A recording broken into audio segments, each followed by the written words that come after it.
45 minutes past the hour of 7, and you're just in time for Twitter Jabs Part 2, where we're discussing a conversation that has not left the streets of social media, and very many people are disgruntled, are unhappy. We're in panic mode because of the announcement that did coming of the banning of flights of UAE banning flights that were coming in from Uganda. However, joining me in studio to give us an insight into this conversation and basically help us understand, where did this ban come from? Did they see it coming? What is the way forward? Are we looking at reciprocation? Basically, just giving us insight and shedding more light as to what happened. And joining me in studio is Mr. Kenneth Otim, the Principal Public Affairs Officer at Civil Aviation Authority, Uganda. Good morning, Kenneth. Good morning, Shivan. How are you this morning? I'm fine. Are you excited to be here once again? Yeah, I'm excited to be here. Hope you're keeping yourself safe from the COVID. Yeah. We're trying our level best. We do what we can do. Good. So this morning, where of course you know the reason as to why we invited you, and basically to give us insight as you an officer from aviation. So let's cut to the chase. And the first question is, why have the flights from Uganda to UAE been suspended? Thank you, Shivan, and our viewers. The flights to the United Arab Emirates have been banned from Uganda because of cases that were registered in Dubai when travelers from Uganda tested positive when they reached to Dubai, and they gave us a warning that most of the passengers that were traveling from Uganda were testing positive on arriving in Dubai. And we tried to improve, but then it means that these cases continue to happen, and they had no option but to close us out of Dubai. Okay, so is it only the Dubai route that was affected, or are there other routes that were actually affected? The United Arab Emirates has got 7 Emirates. UAE is a country, but it has got 7 Emirates, like what you would have called our kingdoms. So out of those 7 Emirates, Dubai is one of them. So travel to Dubai as an emirate is the one which has been suspended. But we have got flights from Entebbe to Sharjah, which is another emirate. We have no flight to Abu Dhabi.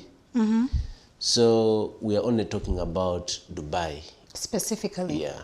So the National Emergency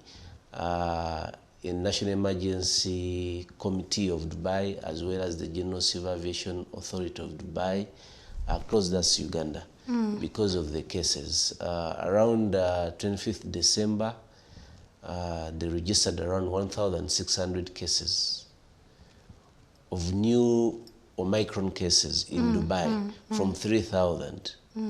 And that's when they stopped Kenya, that's when they stopped Tanzania, Ethiopia, and Nigeria.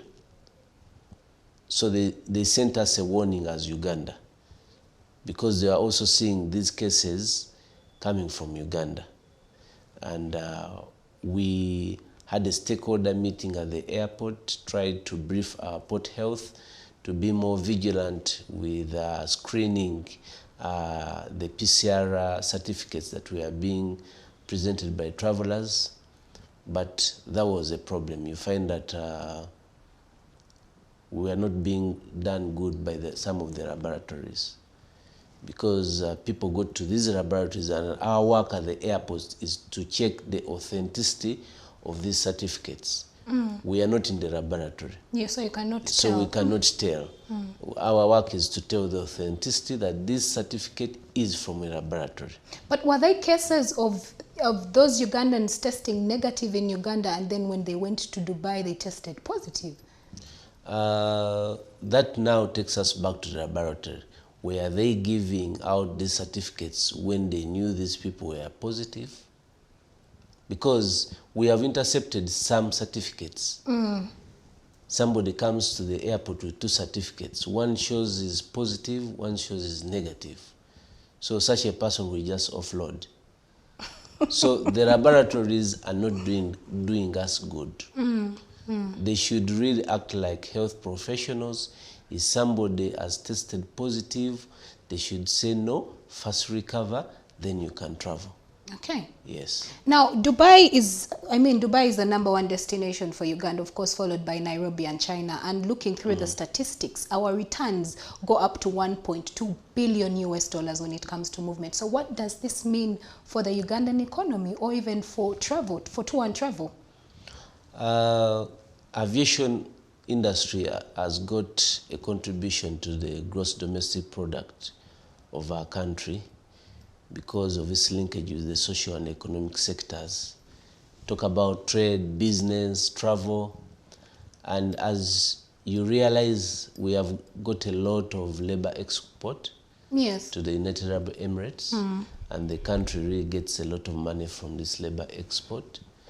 And also our business persons travel a lot to Dubai. You have heard of this festive season, people going to Dubai for holidays. So Dubai is one of our leading centers as far as business, tourism is concerned. So when Dubai suspends flights from Entebbe or from Uganda, it means that it will affect our incomes. Our incomes as aviation. For example, the biggest percentage of our revenues come from aeronautical revenues, which is as a result of that fee we get from a ticket. So if passengers are not traveling, then it hits us in civil aviation. Definitely. Secondly, the business community. They will not now travel to Dubai. What they will be doing is either to order for goods, but a business person really wants to go and see the goods that they want to import. So that one also becomes a hindrance for them. Then the other is we shall not be exporting labor, because most of our flights have been from Entebbe to Dubai. Only one flight is from Entebbe to Sharjah, which is another Emirates. Yes.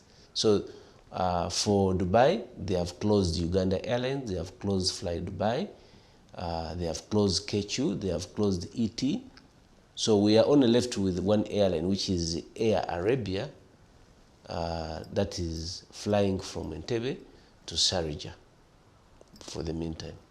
Kenneth, I just want to understand, was there a prior warning to this? Did Civil Aviation Authority Uganda see this coming? Was there a sort of prior warning of some sort? Yeah, thank you very much for that question, because before the United Arab Emirates or Dubai closed us, they were in communication with us.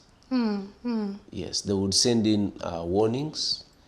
They would tell us what is happening in Dubai, especially with our passengers from Uganda. Our nationals, yes. Yes, and as I said, when that happened, or when they communicated to us, we had to hold a stakeholder meeting, especially with our port health officials.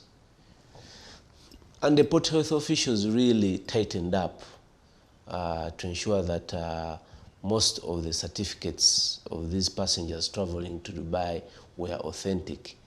However, we had little to control when it came to the laboratories. So what airlines now have done is to pick particular laboratories that will be working on their flights. For example, Emirates would say test and fly. Okay. Now, should somebody come from test and fly laboratory and reaches Dubai when is a positive, test and fly should pay a penalty. Because they are the ones responsible. Yeah, because they are the ones responsible. Should somebody board Fly Dubai and they are using Safari Lab and they test positive when they reach Dubai, Safari Lab will be penalized. Now, even the United Arab Emirates, especially in Dubai, they have requested for at least particular laboratories. Here in Uganda? Here in Uganda, that they should focus on. Not somebody to say, I've tested from Case Clinic, I've tested. So they want also to single out laboratories which they will recognize when passengers reach in Dubai. Have some of these laboratories been zeroed down on as yet? Yes, we had, yeah, they have, like Test and Fly, Sapphire Lab, those ones at least have been certified in Dubai. But also wanted to tell you that our security had a crack on some of these laboratories, especially when we realized that there was a lot of forgeries coming in. I will not mention the laboratories, but we had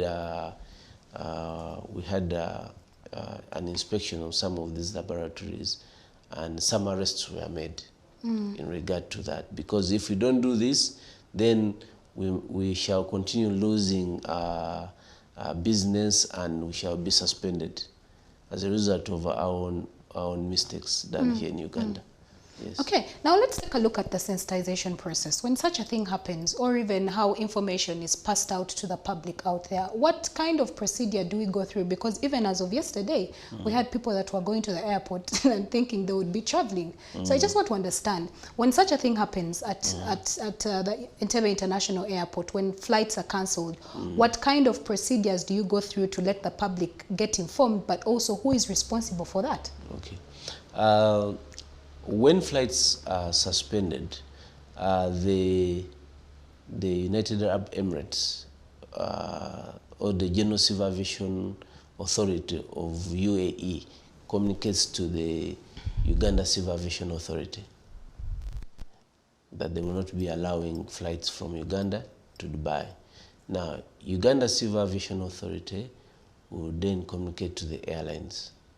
Now, it is the responsibility of the airlines to communicate to passengers. For us as authority, we're a regulator, and the operator are the airlines. Now, we have no mandate to speak on behalf of airlines. Airlines have got their sales and marketing teams, they have got their PR, who are supposed now to communicate to the passengers. That's why when you read our tweet, we said the concerned passengers should consult their airlines for details of the communications. Okay. Yes. So finally, as we wrap up this conversation, as Uganda Civil Aviation Authority, what are you doing? What measures are you putting in place to make sure this situation does not escalate any further? Yeah, as I said, one, we have to zero on laboratories that will be really giving certification to passengers, and they should pay a heavy penalty in case a passenger tests positive on arrival in any destination. Two, then we have to emphasize that our passengers make sure that they come to the airport with a negative PCR 48 hours. Now, going to Dubai, they have also put another requirement of a 6-hour PCR. So you will be required to have 2 PCR tests which are negative, one which is 48 and one which is 6 hours. So at the airport, we have got what we call the East Africa Community Pass. This has a connection with all the East African countries, and we shall be monitoring all laboratories that are registered with this system to ensure that what is recognized in Kenya is also recognized in Uganda, is also recognized in Tanzania.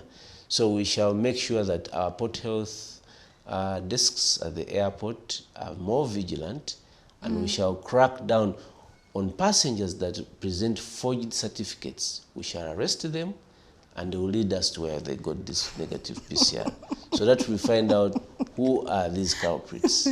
Very interesting. And finally, Yes. your last remarks for someone that is watching us this morning. I want to encourage Ugandans. I think the solution to all this is for us all to be vaccinated. Very soon, most of the destinations that you'll be traveling to are going to require a vaccination certificate. Authentic vaccination Vaccination certificate. It will be another passport that will be required from all travelers. For you now to travel to Kenya, you have to be with a vaccination certificate, which is authentic. So I encourage our viewers, the general public, to ensure that they get vaccinated, because very soon you will be unable to travel when you don't have a vaccination certificate. Okay, well, thank you so much, Kenneth, for weighing in on this particular conversation. We appreciate your time and for being here. Thank you very much. Well, that winds up the conversation that we had for you this morning on the Twitter Jabs. I hope you were able to pick a thing or two. Well, there seems to be hope at the end of the tunnel, but up next, I am going to be making you some very interesting food. Have you eaten pancakes before, Kabalagala? Well, don't think, because that is coming right after this short break. Good morning.